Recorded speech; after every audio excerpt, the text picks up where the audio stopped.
Hi, welcome back to my channel. If you're new here, I'm Bree.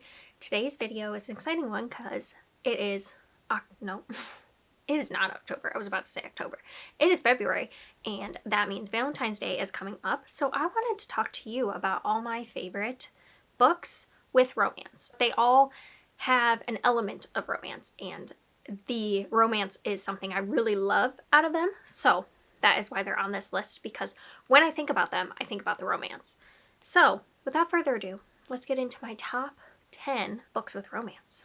First, we're going to start with my little note because otherwise I will forget, and that is Swordheart by T. Kingfisher. I read this a couple years ago, and it was one of my first steps into T. Kingfisher, and I loved it. It's about a woman who's part of his family, and she's about to inherit a bunch of money, and the family doesn't want her to have it, so they have locked her in her room and are trying to make her marry the cousin or something, and she really doesn't want to do that, and so she sees no other way out, so she decides to take the sword off the wall and she's going to plunge it into her. While that starts off as being very bleak sounding, the actual way that it is gone about is very funny, and the whole book is very funny and entertaining and definitely more of a cozy feel. So when she takes this sword and she's about to plunge it into her, she unsheaths it and out pops this man who is Sarkis. I don't remember her name, but I remember Sarkis.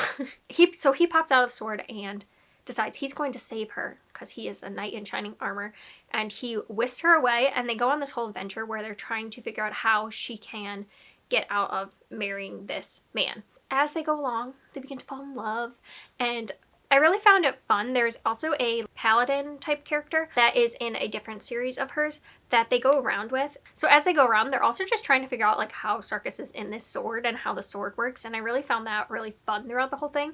But the thing I loved about the relationship was that they had such fun back and forth, but they also were, it's a very gentle romance in a lot of ways. It's an older group of characters too. So she's in her late 30s, I want to say, maybe early 40s, and you don't really get that a lot in romance. I feel like we typically see younger characters, and the story as a whole is lower stakes and a lot about them just getting to know each other before the romance really starts, and I really liked that. It just works so well for me. I think there's something about banter that really gets me, and they had it really well. And I really like how the main character, she kind of changes herself to let people see what they want to see. So in order to get further, she'll become a dumb woman who doesn't know anything, so that people will not take her seriously, so she can get by them without being noticed. And he clocks that with her and calls her out on it, and then also starts telling why she does these things to protect herself. And so I really liked it. I don't think there's any steam as well in it. I think it's either very low spice or no spice, but it's been a while since I've read it. So yeah, it was a lot lower stakes, and I just really enjoyed it for what it was, and it makes me laugh whenever I think about it, and it's something I would like to own one day because I would definitely reread it. It has very good readability. Also, might I add that I don't think these are in any particular order, though I do think I maybe have a top one. We'll see once I get to the top if I do believe it's the top one, but right now I think I have maybe a top one, but other than that, these are in no particular order. Now this one, you're gonna say, that's not a romance. And you're right, it's not, but it's also is. And that is because it's a horror. And that's The Vampires of El Norte by Isabel Cañas. I read The Hacienda and really loved it, and then I read this one and really loved it as well. And the reason I loved this one is does have horror elements, but it really is a second chance romance at the heart of it. So we follow Nena, and she is the head of this household who her father owns an hacienda and is the head of this hacienda. And she, as a young girl, she falls in love with this boy who works for her father, and that is a big no-no. And one day they sneak out just to go out at night, and they're attacked by what they don't know, and she almost dies. And Nestor believes that she did die when he sees her, so after the family finds out that they were together, he runs away, and then this is years later as she's grown up. He comes back because it's set in 1840s Mexico. Yeah, 1840s Mexico, when there is the Spanish-American War. They don't want to be a part of the United States, so it's at the Texas-Mexican border. And so they're fighting for their freedom, and he comes home to help go to war. And she's also going to help be a nurse for the people, and while they are trying to do this, they're also being attacked by things that they don't know. If you can't tell by the title, vampires. It's really a lot about them like rekindling this romance, and they're still not supposed to be together, but like they can't escape their affection for each other. And I really am a sucker for like I don't know if you would call this a second chance romance as much as like a rekindled romance. They both really like want to dislike each other, but like at the same time it's coming from a place of miscommunication, but not in a way that you think. It's coming from like what happened in the past, like not really understanding it and having their own traumas to like work through, because he had the trauma of like literally seeing her die, thinking she's dead, and then dealing with that grief for years, and then she is dealing with feeling abandoned by him because he left her and she didn't know why. And so it's kind of a second chance romance, but not in like a we broke up and then now we're dating again kind of way. I don't know if I'm making sense. That's what I really liked about it, is we just get to see them like rekindle this romance, and there's something about that just really gets me. And because it's a horror, they're also like running away from a lot of scary things, and so there's a lot of instances where they have to be together in like closed confined spaces, and that really helps kindle a romance. And they have to work together, and so it's like they're reluctantly forced into the same proximity as each other, and I think that really works for me as well. So if you are someone who likes horror and romance and you want a little bit of both, I will say the horror elements are a little less than some people wanted. That is a common critique of the book, is that it didn't get horror enough, but for me I think it blended this horror historical romance really well. I really liked it, and it's a couple that I think about often, and definitely my favorite, like, I don't know if you call it a horror romance, but historical horror with romance. Highly recommend. I think about Nana and Esther a lot. Next we have a literary fiction that I read at the end of December, became one of my favorite books of the year, and I really love it for the romance, and that is The Stationery Shop by Marjane Kamali. This is not a typical romance either. So we're following two characters, Raya and Bahman, and they're in I think it's 1950s Tehran, 1953 Tehran, and one day Raya goes into a stationery shop. That's her favorite stationery shop to go to, and she likes to pick out books and everything there, and she sees a young boy named Bahman, and she starts to kindle a friendship and then soon a romance with him, and he is part of the resistance. He is very political and outspoken in his political beliefs, and she is kind of a naive young girl who hasn't had a lot of experience in the world. She did like know things from her father because her father in his home is very outspoken, but outside of their home it was never something she was really confronted by. Outside of being a woman in 1950s Tehran had its limitations as well. So at the very beginning, it's 2013, and she is going to a retirement home to meet Bahman after years of not seeing him, and we know that for some reason he left her when they were going to get married. Then we flash back to 1953 and then meeting, and all the way up to present day. And so while it is a romance, it also isn't a romance, because you know that for a lot of this book she has a husband and she and Bahman never got married. But the way I loved these two characters and was just sobbing by the end. There is just so much heart in this book, and it's a lot about the experience of being a young woman, specifically in 1953 Tehran. It's also about complicated family dynamics and this expectation on this young couple who just wanted to love each other so much, but had a lot of barriers in their way. Then we also follow like political upheaval as well, that also plays a role into all this stuff, and the way that this pulled on my heartstrings, I love them so much. As separate people, I wanted to see them happy, and I wanted to see them happy together, but then you know that they're not together until 2013 when they're seeing each other for the first time, but they have led very different lives and had different life experiences and married and done all these things that you know that they're not together, but you want them to be so bad. And it was amazing. There was just something so beautiful about the writing in here and the experience of being a young person and experiencing love for the first time and heartbreak for the first time that just really got me, and I will think about this and this relationship for a long, long time. On a completely different note, this is a very fun, quirky romance, fantasy romance, called The Wisteria Society of Lady Scoundrels. This is like an anything goes kind of fantasy. We're set in a world where there's like flying houses, and there's witches, and there's pirates, and thieves. This one is the first one in the series, which I think is actually my favorite one, and we're following a young woman who is part of a thieving pirate society of women, and one day this man comes to her door and says that he's going to kidnap her and she must come with him, and she very much says, no, I will not be going, sir. Then he tries to take her and they go on this huge adventure. So the guy who tries to kidnap her is working for someone who wants her, obviously. And then there's also like a subplot, and there's just like a lot of shenanigans that go down. It's very tongue-in-cheek, funny. I don't think the humor will work for everyone. They are in essentially like a kind of Victorian time period. So it's very prim and proper, and there are all these rules of decorum, but yet at the same time they're like stealing from each other and shooting at each other and doing all these other things. So I think that the juxtaposition just worked really well for me. This series as a whole, I feel, can be kind of categorized into a bit of insta-love, but it's got just such a fun feel to it that it didn't matter to me. You think about like rom-coms that are just like kind of ridiculous, over the top, and like unbelievable rom-coms. Like I tend to love those, so I ate this up. I really liked the magic system. It didn't make a lick of sense, but I loved it. And I liked seeing these two have to like work together, even though they are like, I hate each other and I'm trying to get away. But like, are they really trying to get away from each other?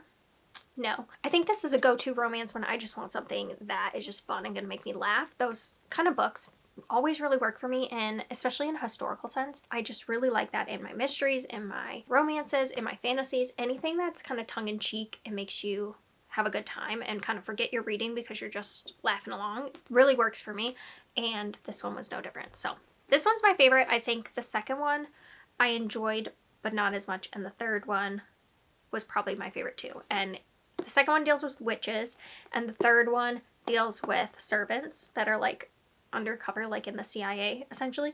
I guess it would be like MI6. I like them all, but this one is my favorite. And then I have a sci-fi, which this one I didn't know how I would feel going in, but everyone had said they loved it so much, and so I gave it a go. And that is This Is How You Lose Time War by Max Gladstone.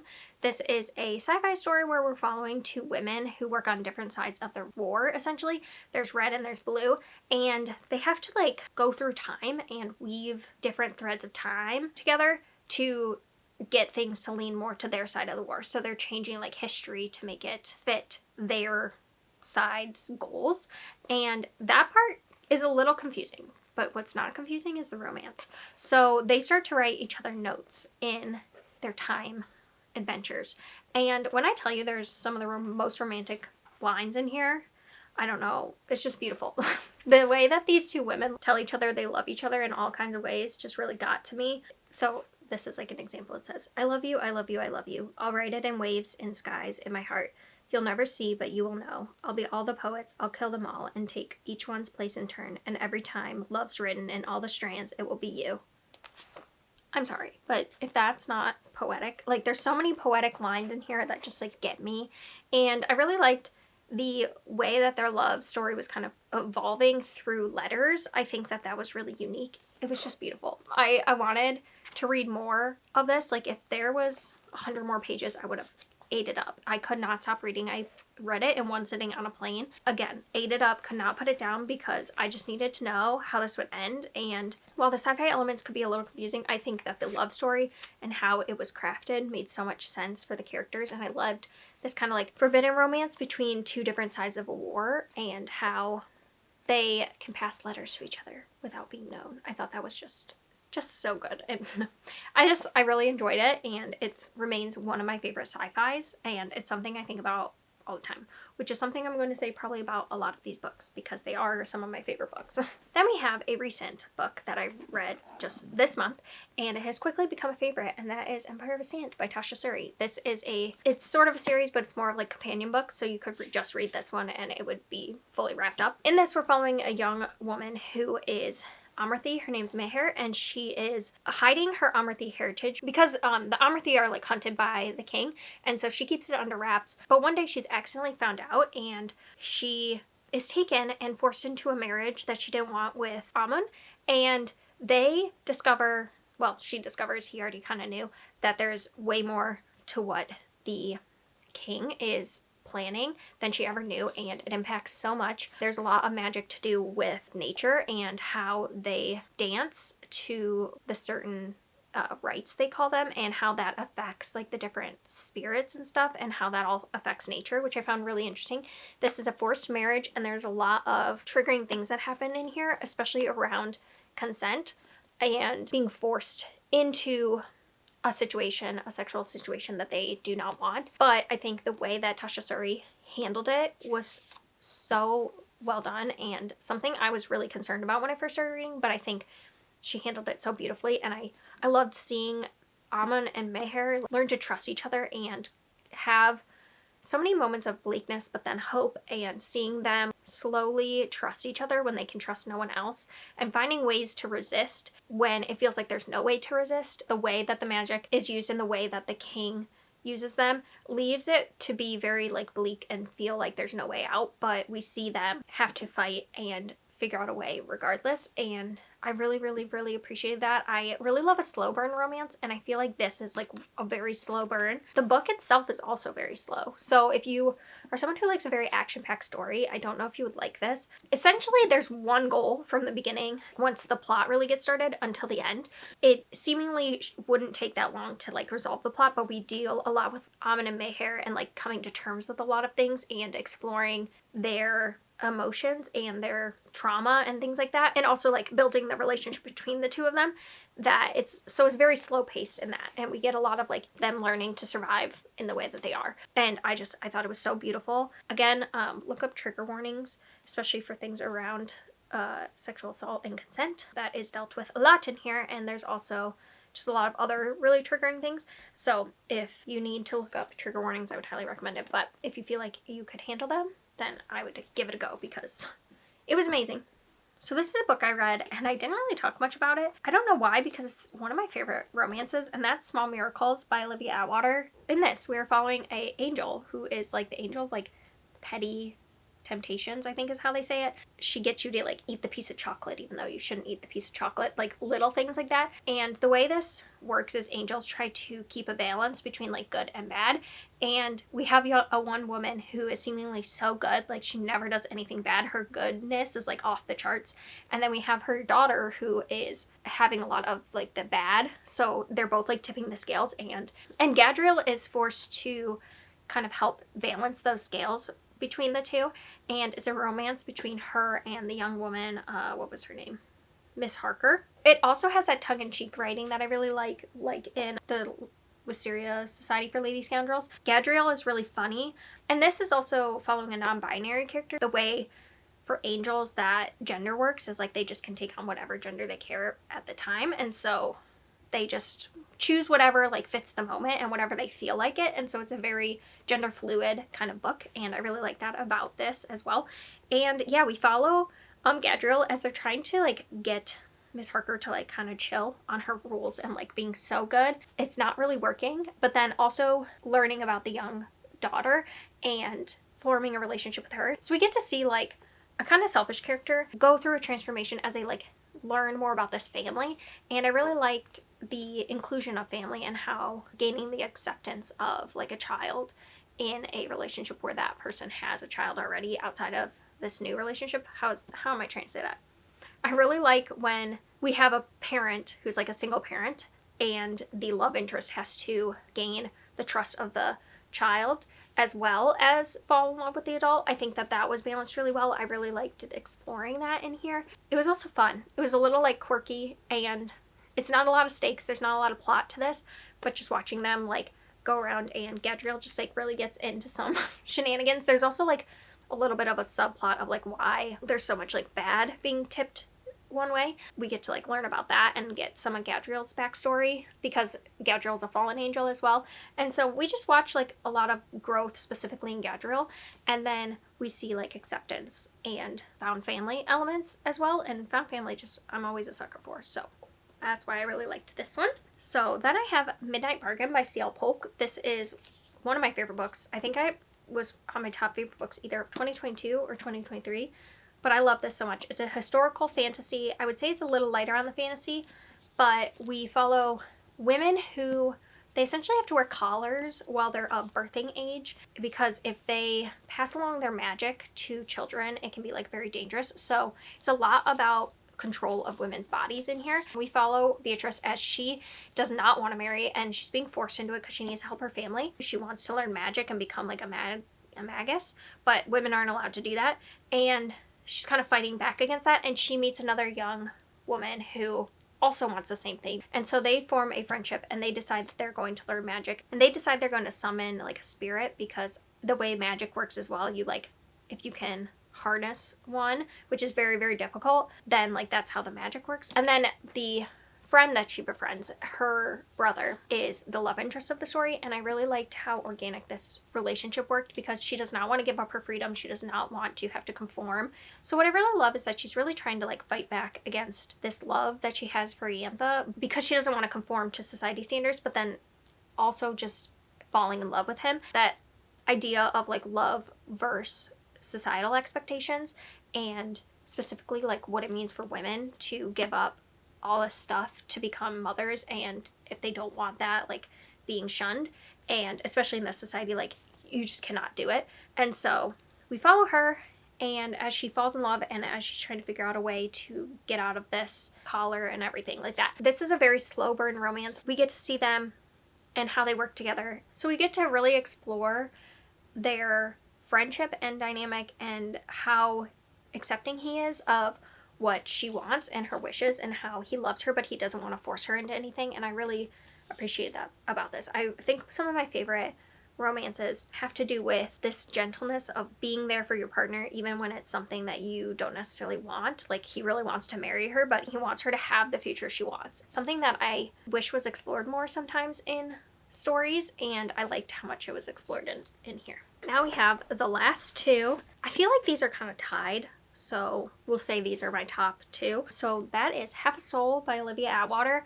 I read this, I think, in 2023 and absolutely fell in love with it. This is about Dora, who, as a child, she meets a fairy and he steals half her soul. That means that she doesn't feel things in the way that people expect her to, and she doesn't respond to things in like the societal expectation of them. And she's kind of looked at as an oddity. Olivia Atwater has said that she wrote Dora as like a neurodivergent character, and that Olivia Atwater herself is neurodivergent, and that is really shown in the way that Dora is expected to behave but not behaving in the way that people think that she should. And we follow her as her cousin is going to be debuted in society, and she goes with her because her cousin needs someone to go, but no one believes that Dora is going to find anyone there. And as she's there, she meets the Lord Sorcerer, who is a very like curmudgeon, grumpy character. He works for the king, and he is kind of like in charge of all the magic of the land. And as time goes on, she begins to get involved in the things that he is doing, and she specifically gets involved in like an orphanage. And so we get to see him and her slowly become more and more comfortable around each other. He loses some of his curmudgeonliness, and his reasons why he is such a curmudgeon is, especially in high society, he views a lot of the things that are happening as fake, and he believes that there are more and better things that they should be doing with their time, like helping the poor and things like that.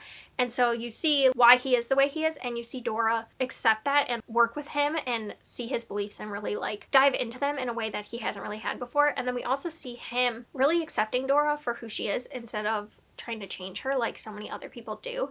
And as they're trying to go on this adventure as well to find her half a soul and get it back, as much as it's about that, it's really about being accepted and finding someone who just loves you for who you are and not trying to change you and not trying to make you into something you're not. We really see that, and we see her start to understand her emotions better. So he really helps her like sit there with her feelings and start to unpack what they mean in a way that no one had ever done for her.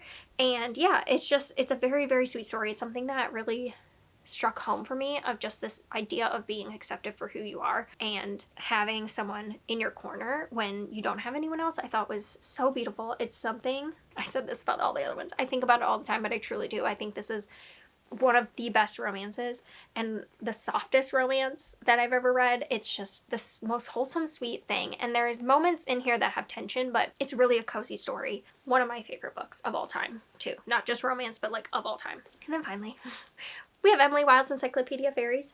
I think if you watch my channel, you probably guessed that Half a Soul in this would be on here, and you're probably wondering where it was. It's here. I actually have my husband currently, as we speak, reading this book and reporting back to me all of the things he's learning throughout the book, because I didn't realize, like, I knew I loved this book as a romance and everything, but just talking to him just makes me remember why I love it so much. So we're following Emily and Wendell, specifically Emily, as she's going on a trip to build this encyclopedia of fairies, and she wants to learn about the fairies of this area in New Zealand, and I believe that's supposed to be Iceland. While she's there, Wendell Bramblebee decides to invade, and she is not happy that he's decided to come along on this trip. She doesn't want him there, but as time goes on, they start to have to work together, and there is some very shenanigans afoot that they have to figure out, and it's written in letters where you're coming back as she's done something. So she'll have an adventure, and then she's coming back and she's writing about it in her journal and reporting it to you of how it happened. We deal with like little fae characters, little sprites, if you will, and then we also have like a dog companion that is in the book, and then we deal with the fae as they are in traditional stories. I really liked the story in here as well as the very slow burn romance. This has some banter between Wendell and Emily that I just love. Emily is very attached to her work, and she just wants to get this book done, and she doesn't always see how people are reacting to her. And like, for example, we have a scene where it has offended some people in the town, and so they don't want to help her. And as she's trying to get help from them, she doesn't understand why they don't like her. And Wendell comes in and has to explain to her why she's offended them. And we just have a lot of times where she's like, I don't get it. That's ridiculous. And Wendell is the charismatic personality who really gets the people behind them. Wendell is kind of chaotic and all over the place. He's not very organized, and Emily is like going to figure stuff out. We have somewhat of a mystery happening in here, and Emily is like going to be the person to figure it out. She has the dedication and the smarts, and she just knows fairies so well. And then we have Wendell, who's like going to help get things done because he can help get the town together. And we just see them bicker and banter and have their quirks and everything, and slowly we see them falling in love. I don't know if this would be a spoiler, so skip if you don't want to know anything about this, but this has a he fell first kind of trope, and I eat that up. I was realizing how much I did when I was explaining this to my husband. That's one of the things I really like about this, is how much he likes her, and it's so obvious, but she's not seeing it. I really like that. So this is one of my favorite. I just have this one on here, but I love Emily Wilde Map of the Otherlands just as much, and in a few days the next one will be coming out, and you bet you I will be reading it. So this is Emily Wilde's Encyclopedia of Fairies. I feel like I don't need to talk about this so much because I talk about it all the time. Again, also one of my favorite books of all time. I love everything about it, and talking to my husband just makes me want to do a massive reread, so I think I may add some. There you go. They're all my favorite romances or books with a romance subplot of all time. And I want to know what your favorite romances are. Either books with romance or straight up romance books or romancy, whatever. If you want to leave them down below, I would love to hear them, and we can compile a list.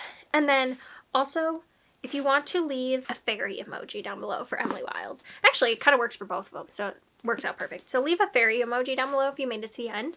And I just want to thank you for watching, and I hope you have a great rest of your month. I will see you next time.